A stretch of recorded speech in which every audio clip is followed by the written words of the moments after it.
à tous, frères et sœurs.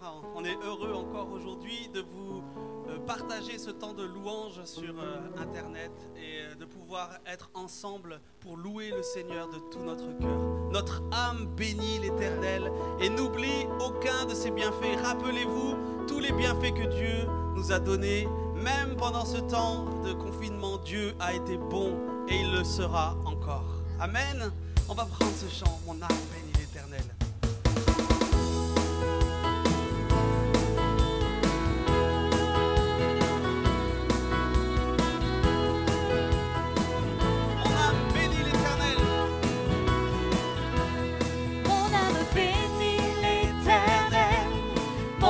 Bénis l'Éternel, Amen.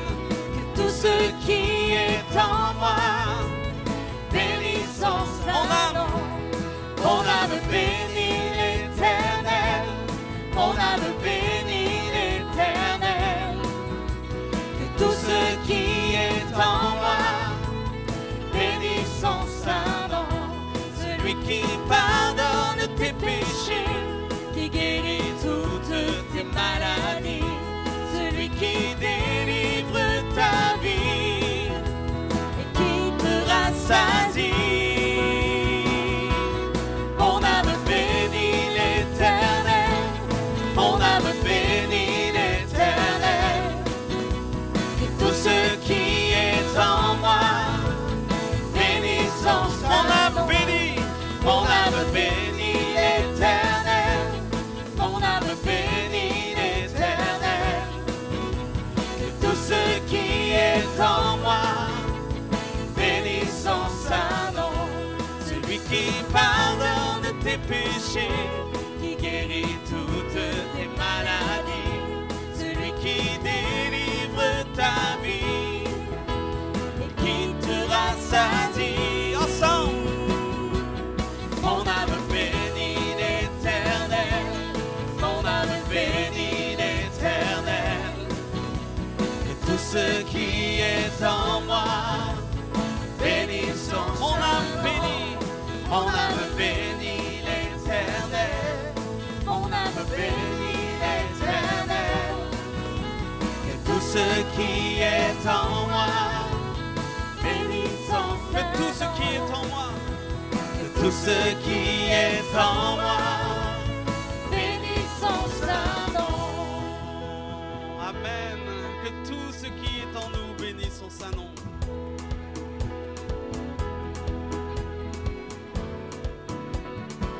Dieu, tu es bon. Dieu, tu es bon et ta grâce envers nous durera jamais. On veut le dire.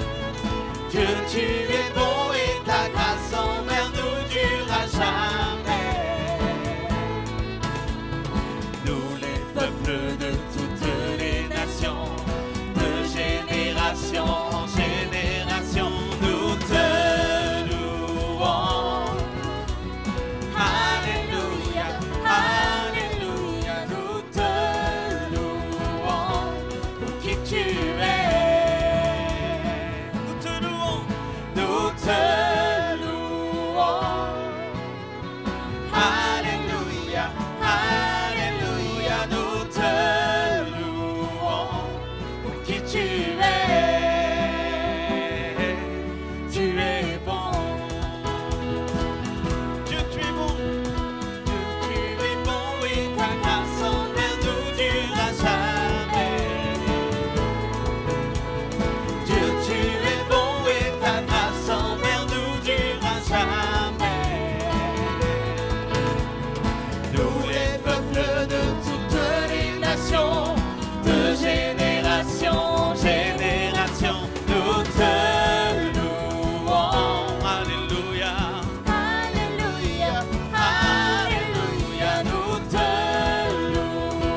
Tu es bon, Seigneur.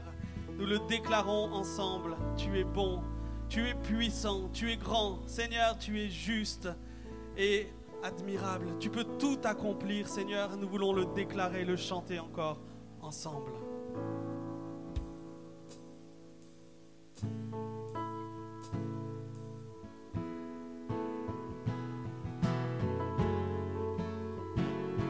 Dieu est puissant.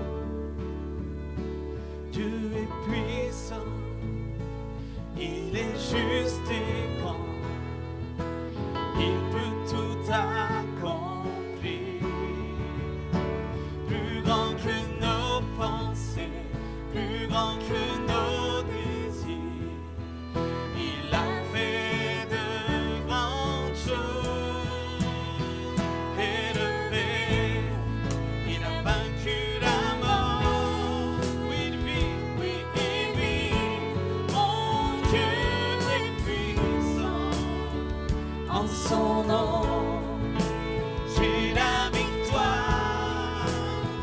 Le Seigneur, mon Dieu est puissant, élevé, il a vaincu la mort. Oui, mon Dieu est puissant, alléluia. J'ai la victoire. Le Seigneur, mon Dieu est puissant.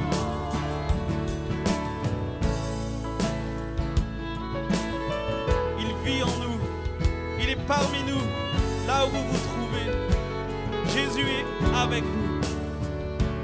Dieu vit en nous, il est parmi nous, il ouvre la voie, plus grand que nos attentes, plus grand que nos espoirs, il a fait de grandes choses, élevons-le, élevé, il a vaincu la mort.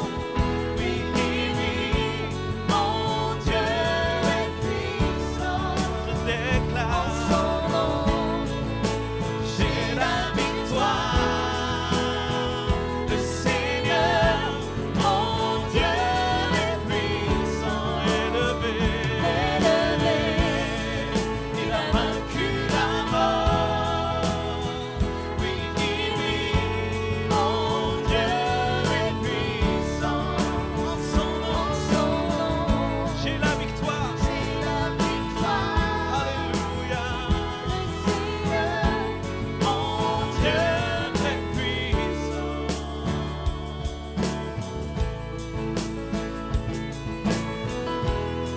Dieu est ici.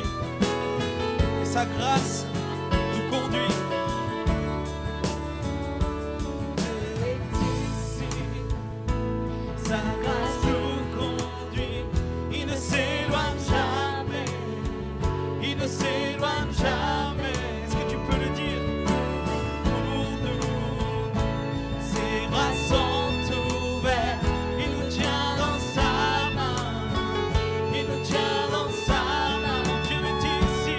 Dieu est ici, sa grâce nous conduit, il ne s'éloigne jamais, il ne s'éloigne jamais.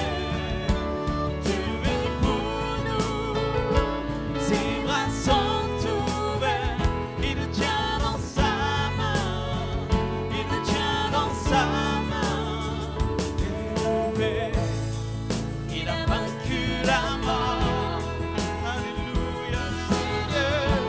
Mon Dieu est puissant, en son nom, j'ai la victoire. Le Seigneur, mon Dieu est puissant, Là où tu te trouves, déclare-le. Il a vaincu la mort. Oui, il vit. Il est puissant. Déclare-le, j'ai la victoire. J'ai la victoire. Le Seigneur, mon Dieu est puissant.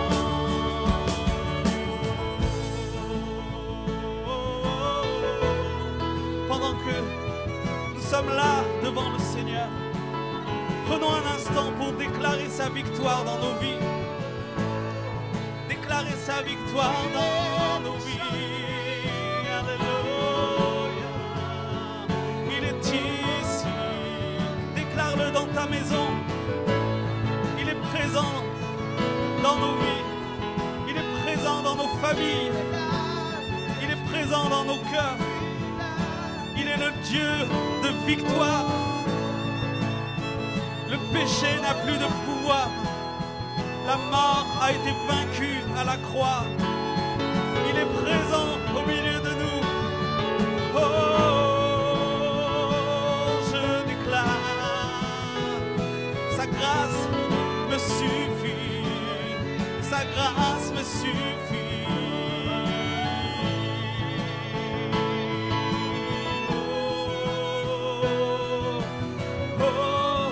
On va dire ensemble, Dieu est ici, sa grâce nous conduit.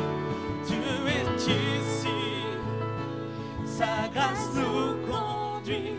Il ne s'éloigne jamais, il ne s'éloigne jamais. Dieu est pour nous, ses bras sont ouverts. Il nous tient dans sa main, il nous tient dans sa main. Est-ce que tu peux dire Dieu est ici? Sa grâce nous conduit, il ne s'éloigne jamais, il ne s'éloigne jamais.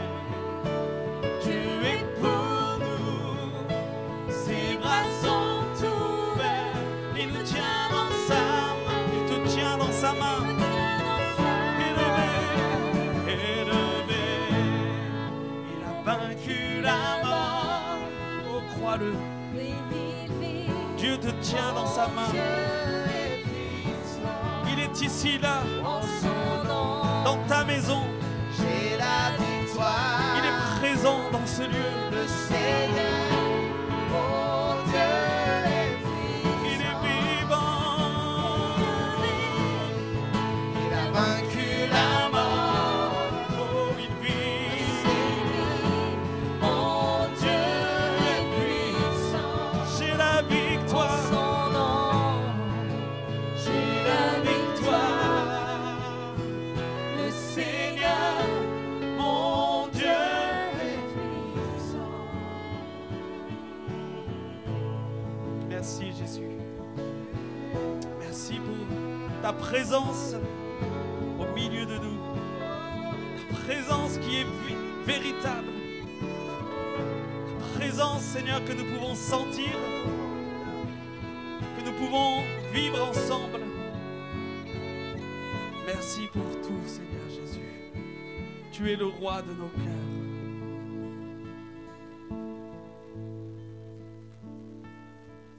Que le roi de mon cœur soit la montagne où j'accours, la source où je vais boire. Oh, il est mon chant. Que le roi de mon cœur soit l'ombre où je me cache, la rançon pour ma vie. Oh, il est mon chant. Ensemble. Tu es bon, bon. Oh, tu es bon, bon. Oh, tu es bon, bon. Oh, tu es bon, bon. Oh, que le roi de mon cœur soit mon encre dans mes veines et le vent dans mes voiles. Oh, il est mon chant. Que le roi de mon cœur soit le feu qui brûle en moi, un écho qui se répand. Oh, il est mon Ensemble. tu es bon, bon. Oh, tu es bon, bon. Oh, Est-ce que tu peux le dire? tu es bon, bon. Oh, tu es bon, bon. Que le roi de mon cœur soit la montagne où j'accours, la source où je vais boire. Oh, il est mon chant. Que le roi de mon cœur soit l'ombre où je me cache, la rançon pour ma vie. Oh, il est mon De tout chant. nos cœurs, tu es bon, bon. Oh, tu es bon, bon. Oh, déclare-le. tu es bon, bon. Oh, tu es bon, bon. Oh, On va le dire encore, tu es bon. bon. Oh, tu es bon, bon. Oh, tu es bon, bon. Oh, tu es bon, bon. Oh, Tu ne m'abandonneras jamais. tu n'abandonneras, ne m'abandonneras jamais. Tu n'abandonneras, ne m'abandonneras jamais. Non, non. Tu n'abandonneras, ne m'abandonneras jamais. Non, non. Tu n'abandonneras, ne m'abandonneras jamais. Tu n'abandonneras. Tu n'abandonneras, ne m'abandonneras jamais. Dis-le. Tu n'abandonneras, ne m'abandonneras jamais.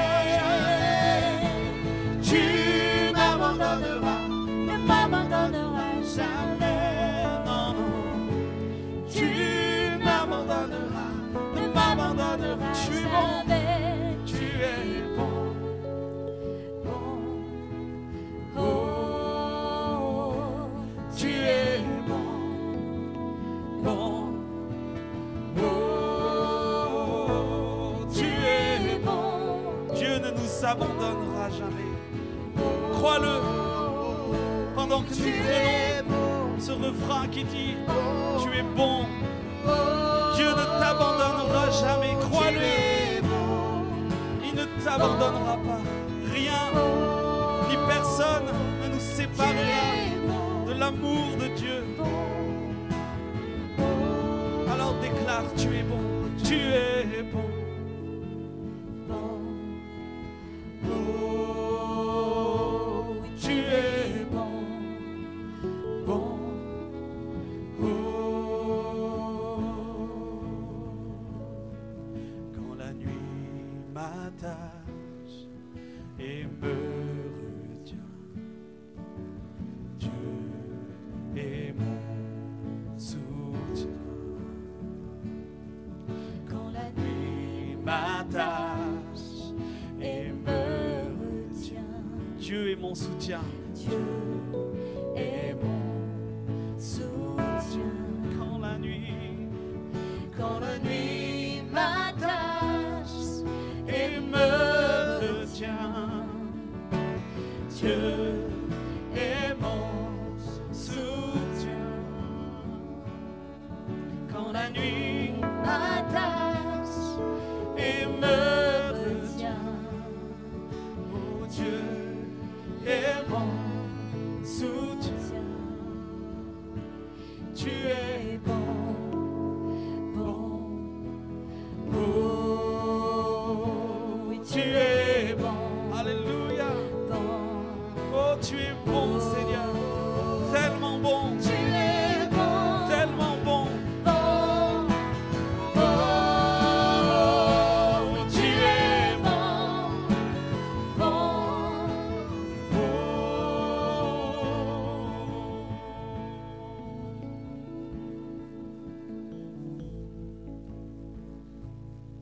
Tu es tellement bon, Seigneur.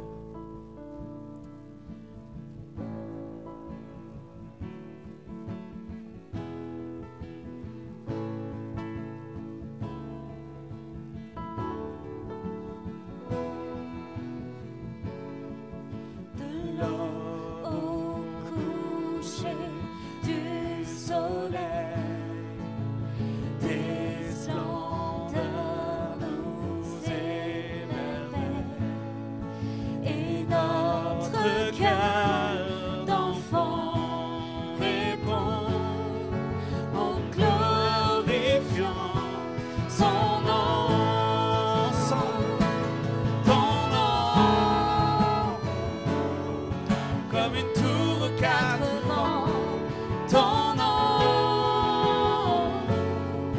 nous rend fort à chaque instant, ton nom, que tous les peuples entendent un chant, car aucun autre nom n'est plus grand que ton nom.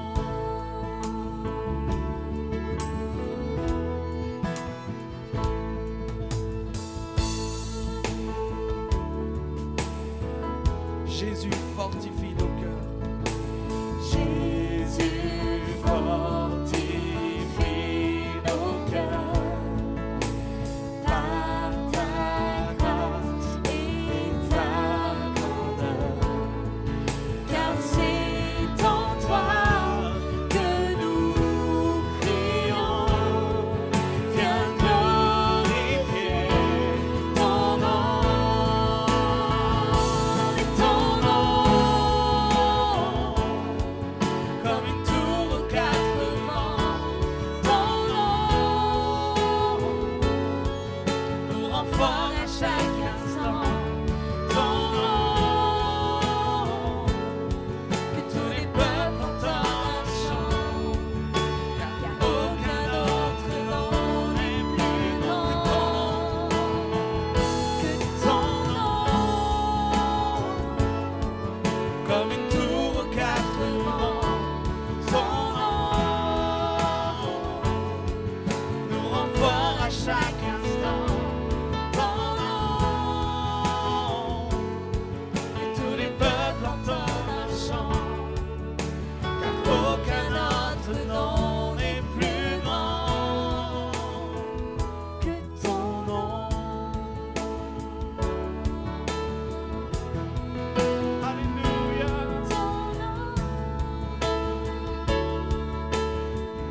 Jésus fortifie nos cœurs. Jésus fortifie nos cœurs. Est-ce que vous avez besoin d'être fortifié? Par ta grâce Jésus est là. et ta grandeur, car c'est en toi que nous crions. Viens glorifier ton nom,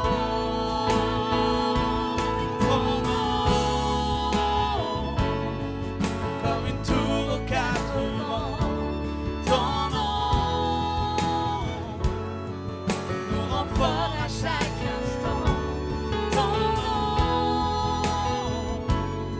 que tous les peuples entendent un chant, aucun autre nom n'est plus grand que ton nom, comme une tour aux quatre vents, ton nom nous rend fort à chaque instant, ton nom, que tous les peuples entendent un chant, car aucun autre nom n'est plus grand que ton nom. Alléluia. Pendant que la mélodie continue, laissons-nous fortifier nos cœurs dans la présence de Jésus. Jésus fortifie ton cœur là où tu es. Il est là. Il est présent. Il veut remplir ta vie de sa force, de son amour, de sa vie. Laisse Jésus te remplir dans ces moments. Laisse Jésus te remplir. Alléluia. Il est ma force. Il est ma force. Alléluia.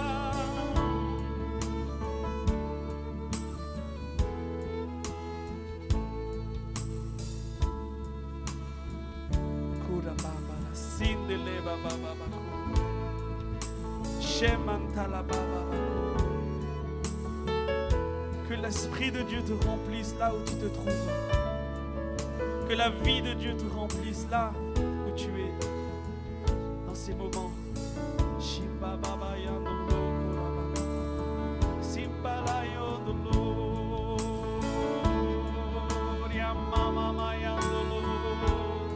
Nous allons le louer dans des langues nouvelles pour que sa présence encore fortifie vos cœurs, que l'Esprit de Dieu fortifie vos cœurs dans ces moments.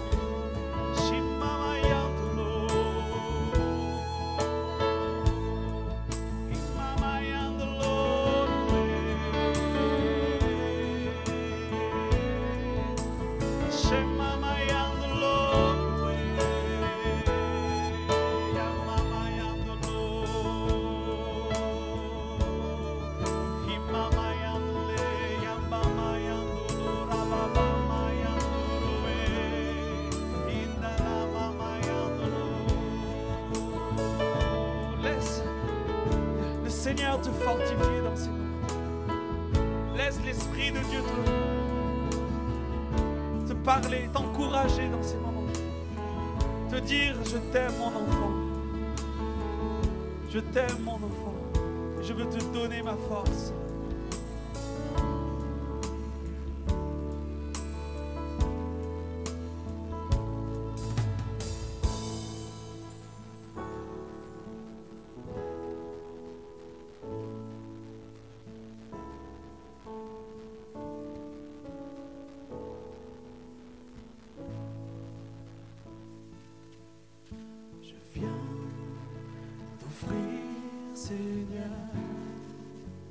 Ce que j'ai de meilleur, ce que j'ai de meilleur, je viens t'offrir ma vie. Oui à toi Jésus, oui à toi Jésus-Christ. Et même si je suis fragile, même si c'est difficile, ensemble, je chanterai gloire à l'Éternel. Oh, rendons-lui gloire. Je chanterai louange à son nom. Je chanterai Dieu, mon essentiel. Je chanterai en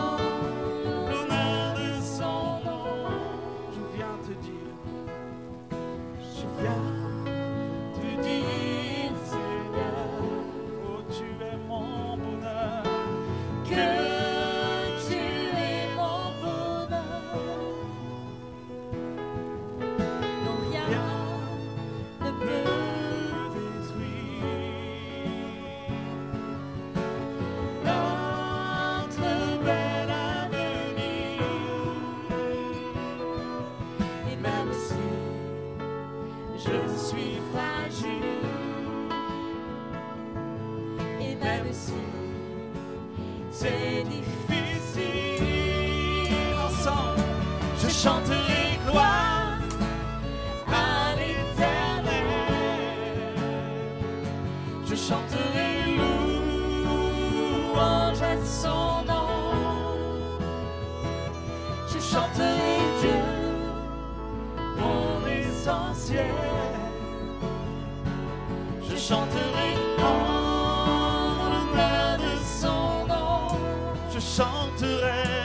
je chanterai gloire à l'Éternel.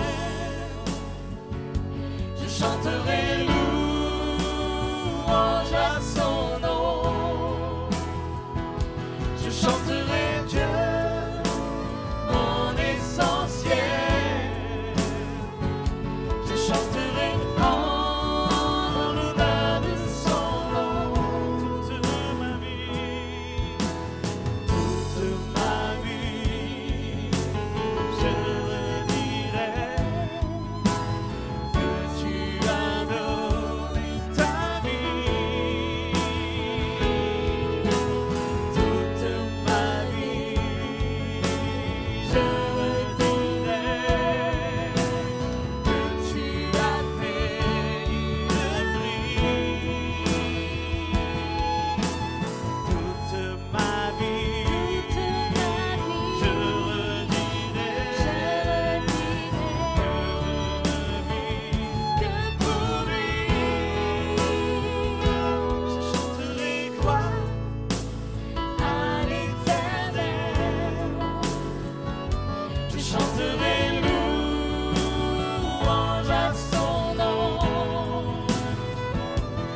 sommes heureux de louer notre Dieu, de l'adorer, de le glorifier ensemble. J'espère que vous avez pu le faire librement ce matin dans votre maison et glorifier Dieu, c'est quelque chose de merveilleux. Soyez bénis et encouragés. Chers amis, bonjour, bonjour l'Église, heureux de pouvoir vous retrouver encore en cette matinée. Eh bien, c'est vrai, on s'est réjouis dans ce temps de louange parce qu'il est important pour chacun d'entre nous aussi d'avoir ce cœur disposé à élever Dieu. Et aussi, c'est au travers de la louange qu'on reçoit beaucoup, ça nous encourage, ça nous soutient et puis surtout, on proclame des choses merveilleuses. Alors, juste peut-être quelques annonces. Vous savez que nos cultes sont donc en rediffusion. Vous pouvez les regarder à nouveau sur notre site de l'Église ou sur le site Facebook. Et on vous encourage vraiment à regarder, à écouter ce qui se fait. C'est des bons moments et on veut vraiment, au travers de tout ce qui est mis en œuvre, soutenir et bénir chacun. Merci, c'est vrai, à tous ceux qui s'engagent. Et derrière ça, c'est vrai qu'il y a quelques-uns qui sont dans tout ce qui est technologie et puis pour les prises de son. Donc c'est du travail et c'est de la mise en page, c'est de l'organisation. Donc c'est un temps qu'on met à part aussi pour vous, pour que vous soyez vraiment bénis. Je vous rappelle aussi, le mercredi soir, on a nos temps sur Zoom. Alors là, on se retrouve pour un temps d'enseignement, de prière. Pour ceux que ça intéresse, n'hésitez pas à m'appeler. Si vous ne faites pas partie de l'Église, on vous invitera en vous envoyant un numéro. Et n'hésitez pas à trouver notre numéro, en tout cas sur le site de l'Église ou sur le Facebook. Voilà, en tout cas, ce matin, je voudrais prendre avec vous la parole de Dieu. Alors j'espère que vous avez votre Bible et puis on voudrait vraiment se plonger dans les Écritures. Et j'aimerais plus particulièrement m'arrêter sur un livre, c'est le livre de Daniel. Alors beaucoup d'entre nous le connaissons, mais c'est vraiment un livre intéressant parce que ce livre nous démontre que Dieu règne. Même si son temple a été détruit, même si son peuple a été envoyé en déportation, en tout cas, on voit que Dieu continue à agir puissamment. Dieu règne à Babylone et il va obliger les monarques de reconnaître le règne puissant de Dieu. Et quand on lit ce livre de Daniel, eh bien, Daniel, c'est un jeune qui va être utilisé par Dieu pour accomplir les projets de Dieu, mais aussi pour rentrer dans ce à quoi Daniel est appelé.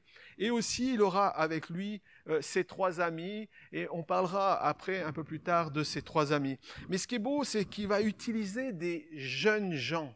Ces jeunes gens qui étaient à Jérusalem, ils faisaient partie de l'aristocratie de Jérusalem, on va en parler un petit peu, et on voit qu'il va utiliser des jeunes pour se glorifier, pour manifester sa gloire au sein même d'un pays qui ne croit pas en Dieu, au sein même d'un pays qui est justement allait dévaster le peuple de Dieu. Eh bien, Dieu va utiliser trois jeunes. Et ça me faisait penser dans 1 Corinthiens chapitre 1er verset 27, où il nous est dit « Mais Dieu a choisi les choses folles du monde pour confondre les sages.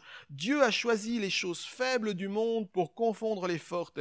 Et Dieu a choisi les choses viles du monde, celles qu'on méprisait, celles qui ne sont point, pour réduire à néant celles qui sont, afin que personne ne se glorifie devant Dieu. » Et Dieu va utiliser ces quatre jeunes pour montrer sa puissance.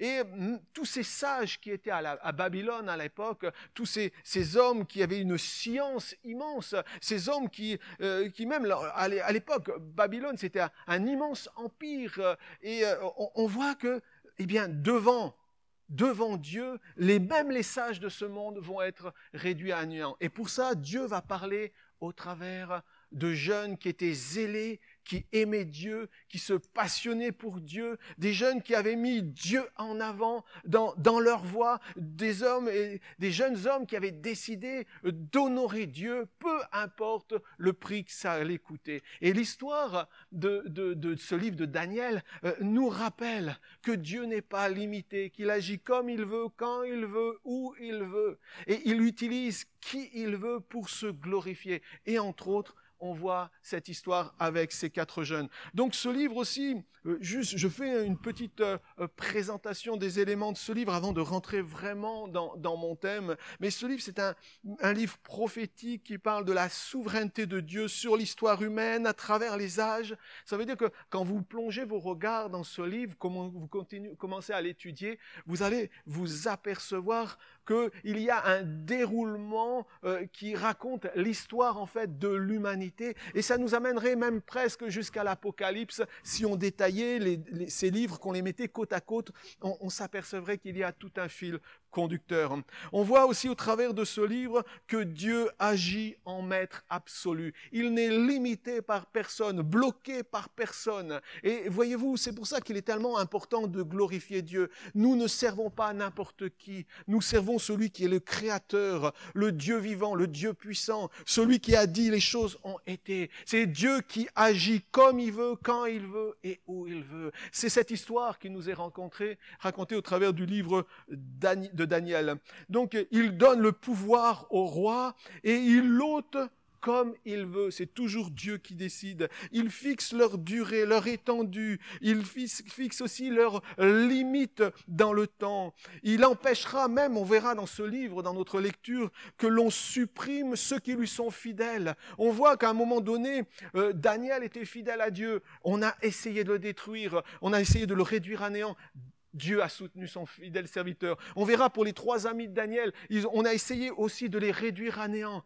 Dieu soutiendra ses serviteurs. Donc, il a empêché qu'ils soient supprimés, qu'ils soient détruits parce qu'il les a protégés. Dieu est là pour vous protéger, pour vous diriger, pour vous conduire, pour vous environner. C'est ce Dieu-là que nous servons et c'est ce Dieu-là que nous aimons. C'est pour ça que nous le glorifions au travers de nos louanges. C'est pour ça que nous élevons Dieu, parce que Dieu est puissant en œuvre. Il est puissant dans ses actes et nous le reconnaissons en tant que tel. Il n'est limité par personne. Et même si quelqu'un, un peuple, un gouvernement voudrait détruire son peuple, Dieu encore serait là pour nous soutenir, pour le soutenir.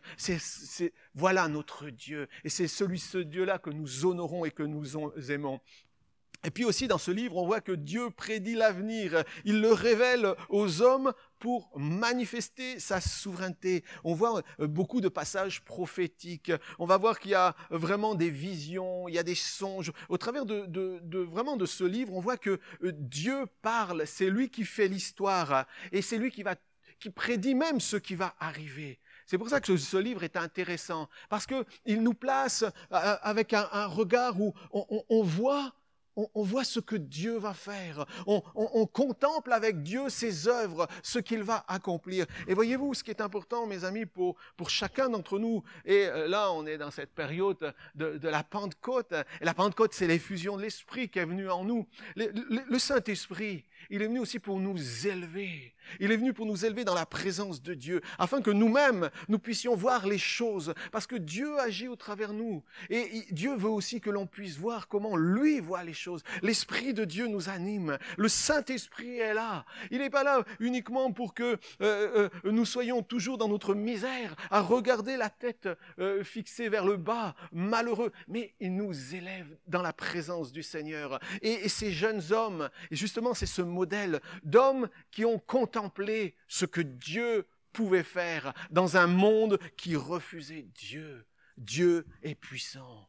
Dieu est magnifique. On le découvre dans ce livre. C'est un Dieu qui s'implique dans l'histoire humaine. On voit dans ce passage, dans ce livre, que Dieu va envoyer même ses messagers pour secourir, pour délivrer ses serviteurs. Il nous est parlé même dans le chapitre 9, verset 21, de l'ange Gabriel, le chapitre 10, verset 13. Il nous est parlé de l'ange Michaël.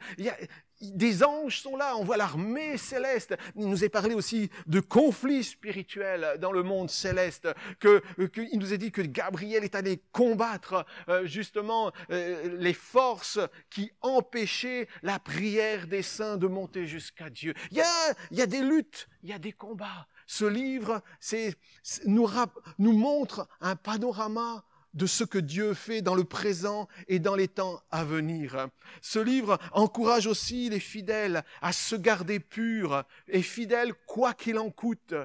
Purs dans un monde justement où on a dévalorisé la pureté, purs dans nos actes, purs dans nos pensées, purs dans notre marche, purs afin de célébrer Dieu. Vous voulez que Dieu vous parle, vous voulez que Dieu agisse au travers de vous, alors que vos vies, que vos cœurs soient en harmonie avec sa volonté.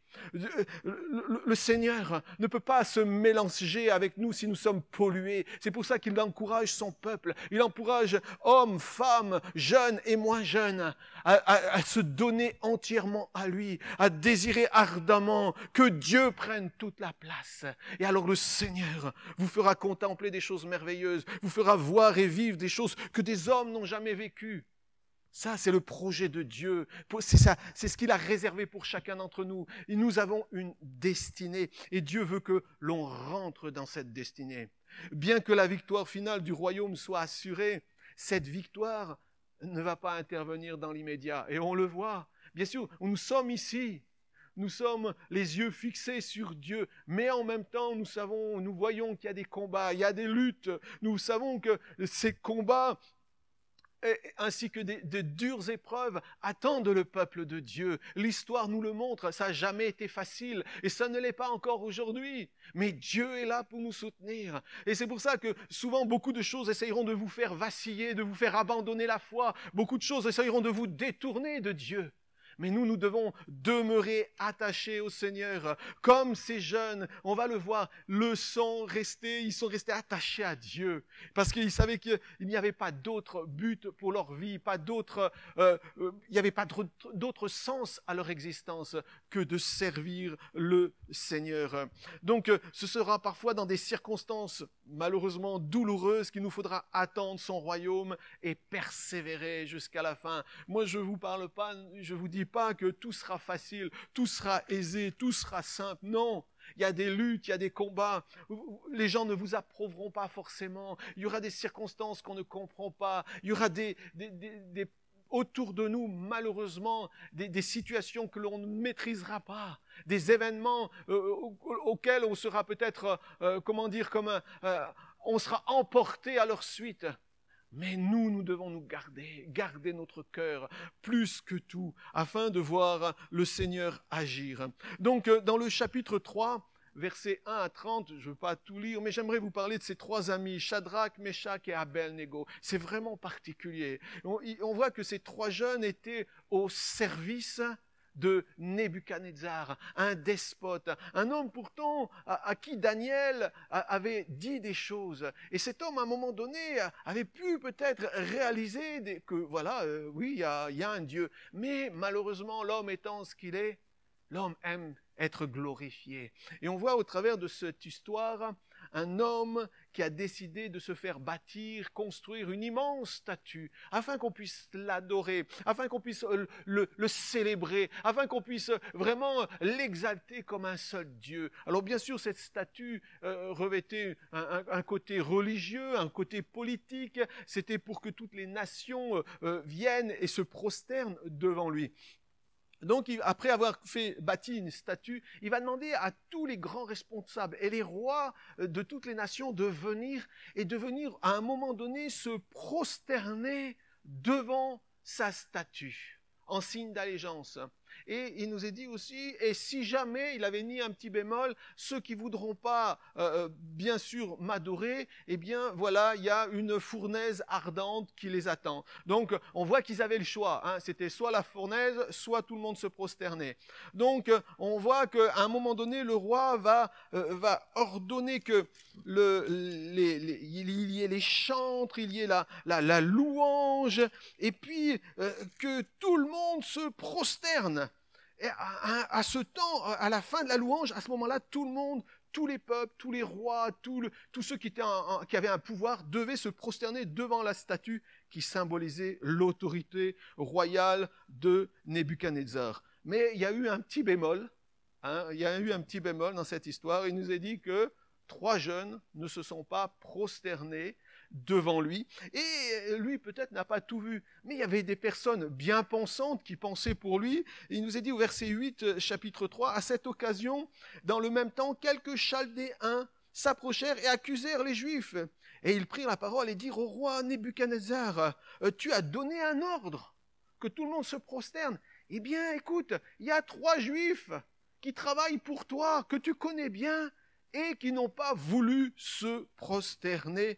Et ils ne veulent pas servir tes dieux, ils ne veulent pas adorer ta statue d'or. » Voyez-vous, ces 3 jeunes étaient en position d'autorité. Ils étaient intendants, il nous est dit, de la province de Babylone. Ils avaient, bien sûr, ils étaient dans ce monde, comme vous et moi, nous sommes dans ce monde. Ils avaient goûté certains plaisirs, mais face à des choix décisifs, ils ont regardé non pas à ce qu'ils allaient perdre sur cette terre, mais ils ont regardé à ce qu'ils allaient gagner au ciel avec Dieu. Et ils ont préféré servir Dieu. Et ils ont refusé de se prosterner devant cette statue. On va un peu plus loin dans la lecture.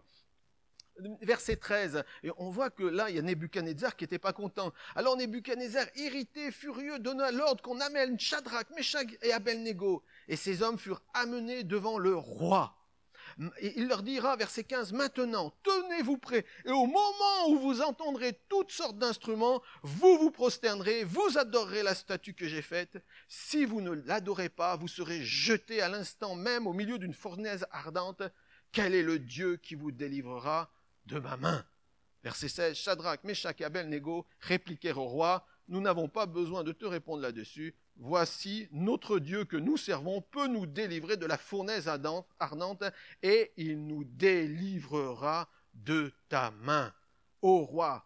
Sinon, sache, ô roi, que nous ne servirons pas tes dieux et que nous n'adorerons pas la statue d'or que tu as élevée. » C'est formidable. Une position ferme, une position face à l'épreuve. La fournaise est là. La fournaise est prête à les dévorer. La fournaise est là, prête à les envelopper. La fournaise est prête à les détruire. Ils ont juste une chose à faire. Ils ont juste une petite chose à faire. Simplement à plier les genoux et à adorer la statue. Voyez-vous, moi j'étais impressionné. Je me suis dit, mais comment ces jeunes ont-ils réussi à résister à une telle pression? Comment ces 3 jeunes ont-ils dit non, nous voulons adorer Dieu, nous continuerons à adorer Dieu, nous honorerons que Dieu et Dieu seul. Parce que ces jeunes connaissaient la parole, ils savaient qui était leur Dieu, ils connaissaient leur histoire, ils connaissaient leur passé. Ils savaient qu'il y avait de grandes bénédictions à servir Dieu, mais ils savaient aussi qu'il y avait malheureusement parfois aussi des malédictions quand on se détournait de Dieu. Ils connaissaient leur histoire, ils connaissaient tous les prodiges, les signes, tout ce que Dieu avait fait dans le passé. Et ils voulaient plus que la vie honorer ce Dieu. Est-ce que vous connaissez votre histoire? Est-ce que vous savez qui vous servez? Est-ce qu'au plus profond de chacun d'entre nous, nous servons quel Dieu nous aimons réellement? Est-ce que nous savons qui il est? Est-ce que nous savons qu'il est là à chaque instant, à chaque moment, fidèle? Il ne manque à aucune de ses promesses. C'est ce Dieu-là que vraiment nous vous invitons à découvrir. C'est ce Dieu-là qui m'aime au cœur même de l'épreuve. Et je dirais, il y a un test pour chacun d'entre nous à un moment donné, c'est le test de la fournaise. Et ça va montrer qui tu es et où tu en es.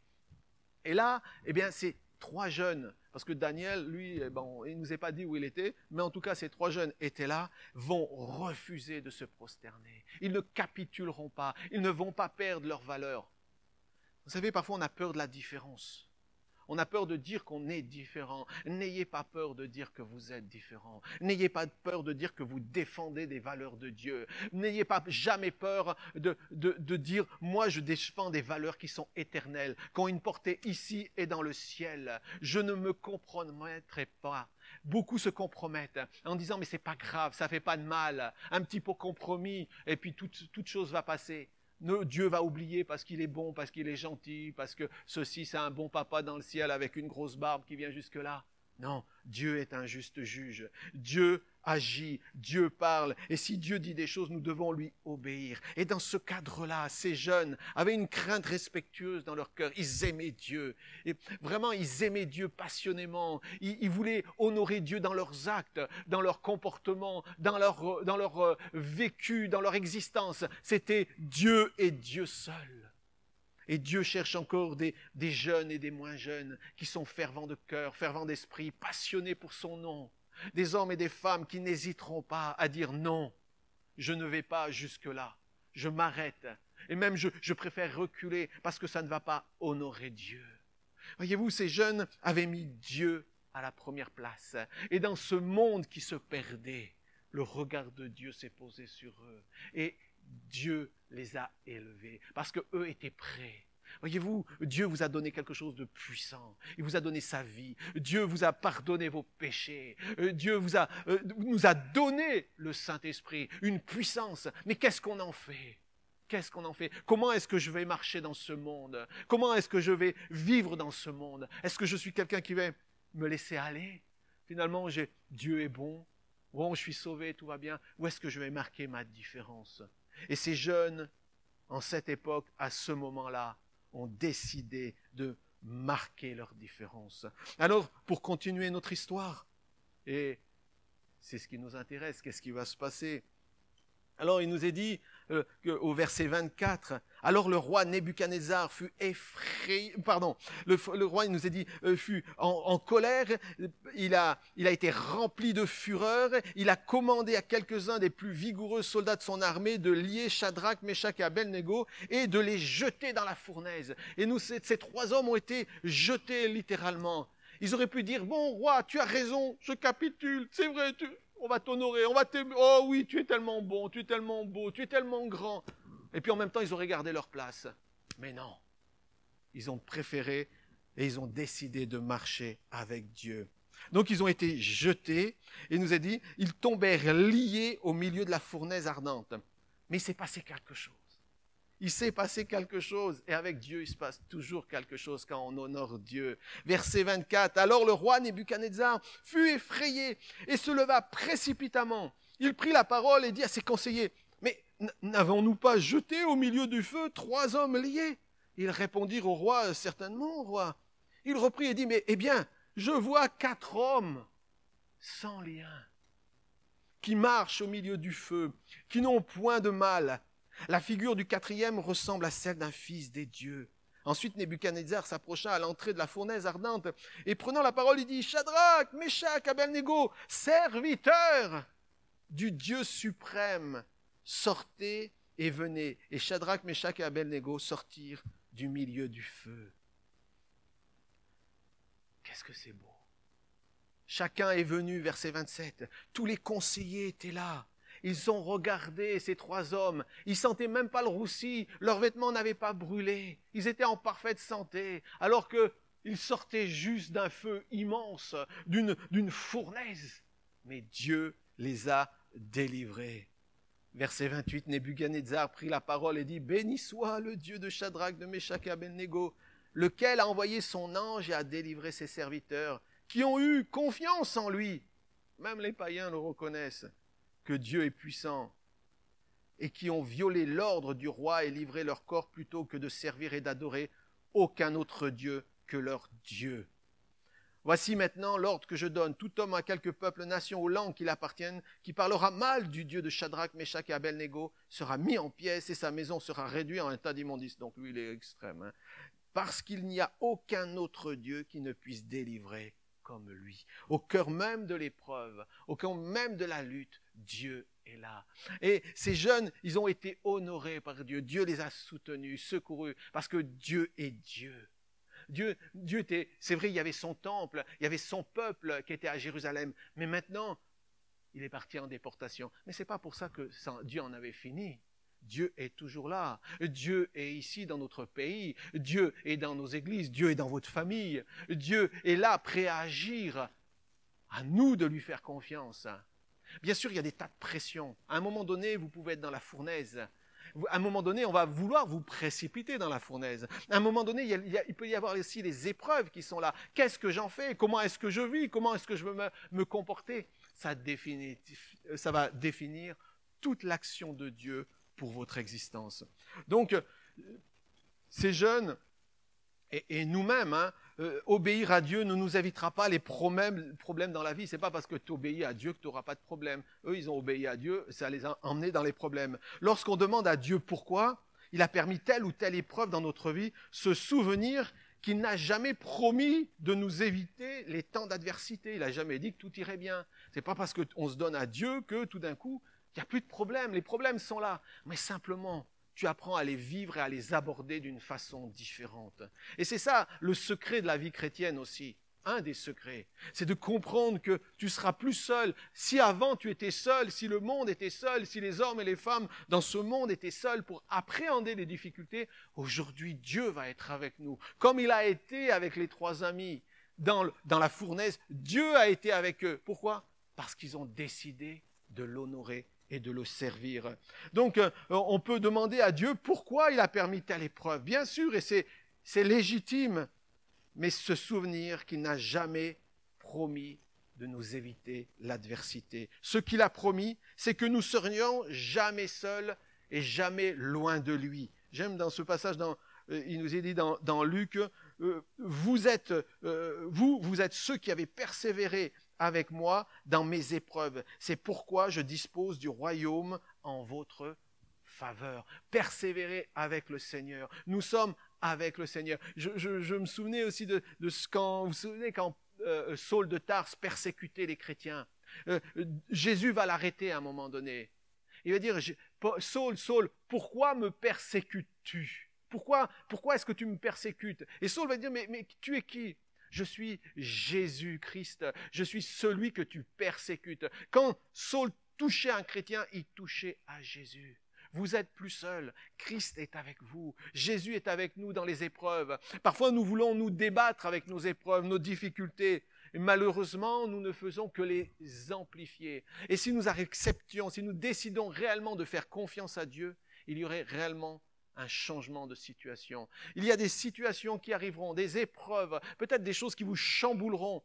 Mais comme ces jeunes ont décidé de rester fermes, soyons fermes avec Dieu. Tenons jusqu'au bout. Il est souverain. Dieu nous a donné une force.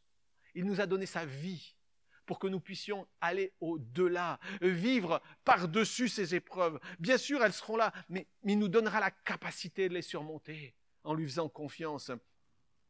Il nous est dit aussi que l'adoration ne doit appartenir qu'à Dieu seul. Peu importe les circonstances, nous devons avoir cette faculté de continuer à l'adorer. Et eux ont refusé d'adorer autre chose que Dieu. Et c'est important aussi pour nous. Quand nous décidons de tout notre cœur, de toute notre force, de toute notre âme, d'adorer Dieu, d'honorer Dieu, alors Dieu se réjouit. Parce que même au cœur même des problèmes, de l'épreuve, il sera avec nous. Un autre point, c'est lui faire confiance, signifie s'appuyer sur sa parole, l'accepter sans hésitation, même s'il n'y a rien de visible, ne vient étayer la réalité de la promesse future. On doit dire, Seigneur, tu vas intervenir dans mon problème, là où j'en suis aujourd'hui, je veux te faire confiance. C'est important. Vous passerez tous par des tests et à nous de les comprendre le plus tôt possible. Est-ce que je suis prêt à lui remettre toute ma vie? Est-ce que je suis prêt à tout lui abandonner? Ou est-ce que je vais retenir, résister? Est-ce que je vais essayer de trouver toutes les solutions par moi-même? Ou est-ce que je vais dire, Seigneur, je m'abandonne entre tes mains, je te fais confiance. Oh, est-ce que nous avons cette capacité de dire, Seigneur, je ne maîtrise rien, mais je veux continuer à être un adorateur, je veux continuer à t'aimer, je veux continuer à être passionné par ton nom. Ça fera toute la différence quand vous traversez la fournaise. Lui faire confiance sans la moindre preuve visible. Accepter de le laisser agir à sa manière, selon son planning et pour sa seule gloire. En sachant une chose qui est importante, c'est que personne n'investit sans espérer un retour sur investissement. Et Dieu fera le nécessaire pour protéger son investissement. Et cet investissement, c'est vous. Donc, il va vous protéger. Il a donné son Fils unique.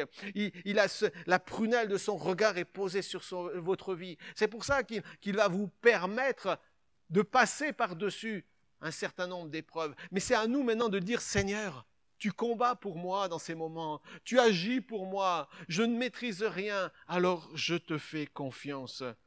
1 Corinthiens 10, verset 13. Dieu qui est fidèle ne permettra pas que vous soyez tentés au-delà de vos forces. Et il y a tellement de choses qui peuvent nous affecter. Il y a tellement de choses qui peuvent nous attaquer dans ce monde parce qu'on est fragile, parce qu'on est des êtres humains. Alors, à nous de décider de lui faire confiance. Savoir aussi que nous ne sommes jamais seuls. Dieu est à nos côtés à travers toutes nos difficultés. On jette 3 hommes dans la fournaise et on envoie un 4e. Dieu est là, mais il se manifeste dans l'épreuve. Parce que dans l'épreuve, nous acceptons, nous décidons maintenant de lui dire, Seigneur, c'est toi qui as toutes les rênes. Je veux dépendre de toi. Je ne maîtrise pas cette situation qui voudrait m'étouffer, mais Seigneur, je te la confie. Et Dieu attend que tu lui confies toutes choses pour te secourir. Alors il nous est dit aussi de prendre courage. Si on a l'impression d'être prisonnier des circonstances, si on est acculé à un mur, alors se souvenir que Dieu est avec nous. Il va venir à notre secours et nous ramener sur le chemin de la victoire. Dieu aussi connaît le degré de chaleur pour faire fondre les impuretés qui entravent son plan dans nos vies. Il y a des choses en nous pour que ce qui ne le glorifie pas, ce qui ne le sert pas, eh bien, toutes ces choses-là doivent être ôtées. Et il va parfois permettre le feu, il va permettre la fournaise pour que justement toute impureté soit ôtée de nos vies. Il va nous émonder, il va travailler nos vies, nos cœurs, pour que nous puissions pleinement lui faire confiance. 1 Pierre 4, verset 12. « Mes bien-aimés, ne trouvez pas étrange d'être dans la fournaise de l'épreuve, comme s'il vous arrivait quelque chose d'extraordinaire. » Verset 13. Et c'est le plus difficile. Réjouissez-vous au contraire de la part que vous avez aux souffrances de Christ, afin que vous soyez aussi dans la joie et dans l'allégresse lorsque sa gloire apparaîtra. Oui, se réjouir, non pas de se réjouir de souffrir, mais se réjouir de savoir que Dieu va intervenir, savoir que Dieu est avec vous, que Christ a souffert, et que vous, si vous souffrez pas pour votre nom propre, mais c'est pour le nom de Jésus, parce que vous avez mis votre confiance en lui, parce que vous espérez en lui. Alors, je désire rester attaché à mon Dieu seul. L'épreuve servira aussi souvent à forger le caractère de Christ en nous. Moins de moi et plus de lui. Combien parfois nous sommes trop forts, trop volontaires. Combien parfois nous dirigeons nos vies comme nous l'entendons. Bien souvent, c'est nous qui donnons à Dieu des ordres. Oh Seigneur, Seigneur, quelle est ta pensée? Et puis en fait, on fait nos projets. Puis après, on demande à Dieu de nous suivre et d'accomplir ce que nous avions sur le cœur. Mais ce n'était pas forcément ce que Dieu avait prévu pour vous, pour moi. Donc, moins de moi et plus de lui. Un autre point, une situation dont l'issue nous échappe révélera les vraies valeurs de notre caractère. Car par nos choix, nous déciderons d'abandonner les conséquences de nos décisions entre ses mains. Parfois, malheureusement, nous décidons des choses. Nous mettons dans l'esprit que c'est comme ça que les choses doivent être faites. Nous avons décidé que c'était la meilleure solution pour nous et malheureusement, nous pouvons nous fourvoyer.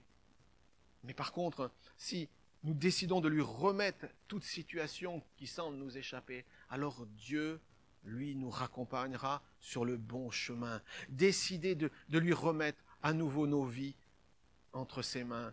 La juste décision, c'est celle qui consiste à accepter de suivre le chemin dans lequel Dieu nous appelle à avancer, plutôt que de nous enfuir dans la direction opposée. Ils auraient pu fuir, ils auraient pu renoncer, mais ils ont décidé d'aller jusqu'au bout. Et parce qu'ils ont décidé d'honorer Dieu par leur vie, par leurs actes, par leurs paroles, alors Dieu les a honorés. Parfois, tout vous poussera à faire le contraire. Même des avis, des bons avis, des gens bien intentionnés vous diront non mais attends, laisse Dieu de côté, il n'est peut-être pas dans cette histoire. Mais va plutôt t'arranger comme ça. Et ce que le Seigneur veut, c'est que tu puisses tout lui apporter, déposer, capituler, lui dire, Seigneur, je ne gère pas. Alors toi, dirige maintenant. Résultat, Dieu prendra soin de nous, en nous accompagnant au cœur de la fournaise de l'épreuve. Il développera aussi notre caractère, nous rendra plus forts. Il viendra aussi en nous délivrant indemnes de l'épreuve. Parfois, ça sera l'une ou l'autre solution. Parfois, ça sera les deux à la fois. Parfois, dans l'épreuve, bien sûr, on y laissera quelques plumes. Il y a des difficultés, il y a des choses qui se passent, qui se sont passées. Mais en tout cas, le Seigneur sera notre délivrance. Il permettra que notre tête se relève. Aucune épreuve n'arrive sans raison. Elles nous permettent d'améliorer notre caractère. Elles nous permettent de faire des progrès et de croître en maturité. Elles nous permettent aussi de prouver notre faculté de continuer à montrer que nous l'aimons, nous aimons Dieu. Et parce que j'aime Dieu, je veux faire sa volonté. Je ne désobéis pas à ses lois. Je ne ferai pas ce qui est contraire au Seigneur. Ce n'est pas du légalisme, c'est simplement une réalité où je réalise que sans Dieu, je ne peux rien. Je me fourvoie et je me perds. Et parce que j'aime Dieu, alors je veux le suivre. Et c'est pour ça parfois qu'il y a l'épreuve qui arrive. C'est pour me rappeler que sans lui, finalement, je suis perdu. L'épreuve va me permettre aussi à nouveau de lui faire confiance. Seigneur, je crois en ta parole, je te fais confiance. Dirige ma vie, prends soin de mon existence, de la situation dans laquelle je suis. Je veux te faire confiance. Et mes amis, c'est vraiment ce message que j'ai à cœur pour vous ce matin. Oui, il y a des difficultés. Oui, il y aura des épreuves demain. Oui, il y aura des épreuves dans un an. Peut-être que même aujourd'hui, tu es dedans. Mais si un instant tu perds de vue le Seigneur et que tu essayes tout à nouveau de te débrouiller par tes propres forces, alors tu vas essayer de résoudre parfois des choses qui sont spirituelles avec des forces humaines. C'est pour ça que nous devons tout déposer entre les mains du Seigneur, lui faire confiance et lui va agir pour toi. Ça va nous permettre de régler des situations qui pouvaient être un blocage pour moi. L'épreuve, la fournaise et son intervention va permettre parfois de régler des situations qui pouvaient être un blocage. Ça va permettre aussi de tester ma foi. Ça va nous forcer à réfléchir sur nous-mêmes. Ça va me permettre aussi, la fournaise, de réorganiser mes priorités. Il y a des bonnes choses dans la fournaise. Bien sûr, quand on y est, ça fait mal. Quand on y est, on se dit, mais on se sent peut-être seul. On dit, oui, mais toi, tu ne vis pas le problème que je vis. Tu ne vis pas la souffrance que je traverse. Moi, je sais que je ne peux pas vivre ce que tu vis, mon ami. Mais Dieu sait exactement ce que tu vis. C'est pour ça que lui peut t'aider, te soulager, te bénir et t'encourager. Je terminerai avec ce dernier point. Ne jugez jamais l'amour de Dieu en fonction des circonstances, mais recherchez sa présence au milieu de chaque difficulté. Si tout va bien, allez. Et si tout va mal, cherche Dieu. Cherche Dieu. Au lieu de te plaindre, au lieu de gémir, au lieu de faire monter tes pleurs, tes gémissements, tes craintes, tes doutes, tes angoisses, cherche Dieu. Cherche-le. Viens dans sa présence. Honore-le. Aime-le. Adore-le. Peut-être que tu es dans la maladie. Peut-être que c'est un divorce. Peut-être il n'y a pas de réponse. Peut-être c'est ton célibat qui te pèse. Peut-être c'est des portes qui se ferment constamment tout autour de toi. Peut-être c'est physique. Peut-être que c'est des déceptions. Oui, on peut être déçu à cause de tout ça. Et puis peut-être on peut ressasser tout ça dans notre cœur. Ou à un moment donné, on peut dire, Seigneur, je te confie ma vie. Je m'abandonne entre tes mains. Prends-la. Oui, ça chauffe, ça brûle, c'est difficile.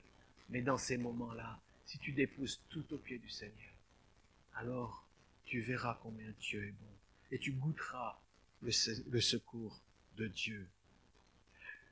Dieu est là. Dieu a été là pour ces trois hommes quand ils ont eu besoin de lui. C'était pas avant, c'était dans la fournaise. Dieu s'est glorifié. Tout le peuple l'a vu. Tout le monde a contemplé la grandeur de Dieu. Et regardez comment Nebuchadnezzar finit ce chapitre. Il nous a dit, verset 29, « Il n'y a aucun autre Dieu qui puisse délivrer comme lui. » Est-ce que ce sera que de la bouche d'un inconverti que ça sera dit? Ou est-ce que nous-mêmes, nous pourrons dire ces mots? Il n'y a aucun autre Dieu qui délivre comme mon Dieu délivre. Et même dans cette situation, je veux continuer à lui faire confiance. Mes amis, Dieu vous a donné sa vie. Dieu vous a donné le Saint-Esprit. Dieu vous a donné de ne pas subir éternellement des choses. Il vous dit simplement, confie ce problème, confie-moi ce problème, abandonne cette situation et fais-moi confiance et tu verras ma gloire. On va prier. On va prier pour que Dieu vous encourage. On va prier encore pour que le Seigneur vous bénisse. On va prier pour que vous puissiez, peut-être si vous êtes dans la fournaise, vivre la délivrance. Peut-être c'est pour ton mari, peut-être c'est pour ton épouse. Peut-être il y a des situations que tu ne maîtrises plus. Alors, décide aujourd'hui de dire, Seigneur, c'est vers toi que je me tourne. Je ne vais pas essayer toutes les solutions humaines pour m'en sortir, mais je veux m'appuyer uniquement sur ta parole, sur ce que tu as fait. Je crois en ta parole, Seigneur. Je crois que tu n'as pas changé. Ce Dieu puissant qui agissait, agit encore aujourd'hui. Seigneur, tu vois les bien-aimés qui sont là. Je veux vraiment te les confier, Seigneur. Je te demande, Seigneur, que chacun d'entre nous puissions avoir un cœur à cœur avec toi. Que tu sois toujours présent dans les bons moments comme dans les moments difficiles.